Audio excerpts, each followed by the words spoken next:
My name is Annie, and in the 1950s, I came to England to work as a nurse. I arrived with my suitcase, my uniform, and a strong sense that I had come for something important.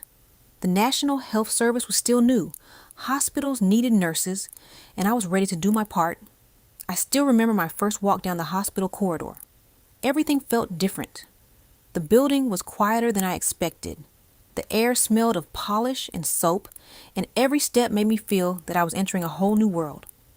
I knew straight away that nursing here would demand discipline, confidence, and determination. On the ward, the work was hard and constant. There were beds to make, patients to wash, temperatures to take, trays to carry, notes to remember, and bells that never seemed to stop ringing. Nursing in those days was physical, practical, and demanding. You had to be alert all the time. I quickly learned that there were many rules to follow. The ward sister expected high standards. She watched how we stood, how we spoke, how we worked, and how we cared for patients. I was determined to learn everything properly. I wanted my work to speak for me, but not every challenge came from the work itself. Sometimes people judged me before they knew me. Some patients stared. Some people seemed unsure of me the moment they saw my face. I realized very quickly that, as a black nurse, I would sometimes have to prove myself twice over. So I focused on the nursing. I answered the bells. I helped the frightened patients. I listened carefully. I stayed calm when someone was in pain. I made sure my patients felt cared for and safe. Over time, my hands, my effort, and my consistency showed exactly who I was.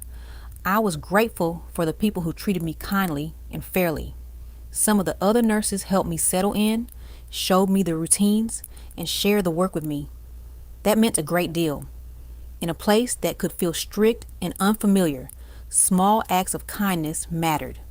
Those early days were not always easy, but they made me stronger. I learned when to keep my dignity, when to speak up, and when to let my work stand as its own answer. I did not come all that way to shrink myself. I came to nurse, to serve, and to build a life. When people talk about the history of the NHS, they often talk about the system, the buildings, and the politicians. But the real history also lives in the nurses who worked the wards, cared for the patients, and kept everything going. Nurses like me were parts of that story too. My name is Annie, and this is my English ward experience in the 1950s.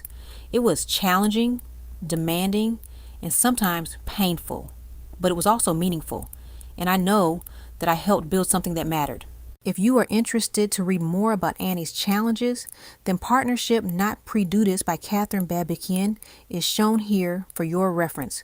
Feedback and comments welcome.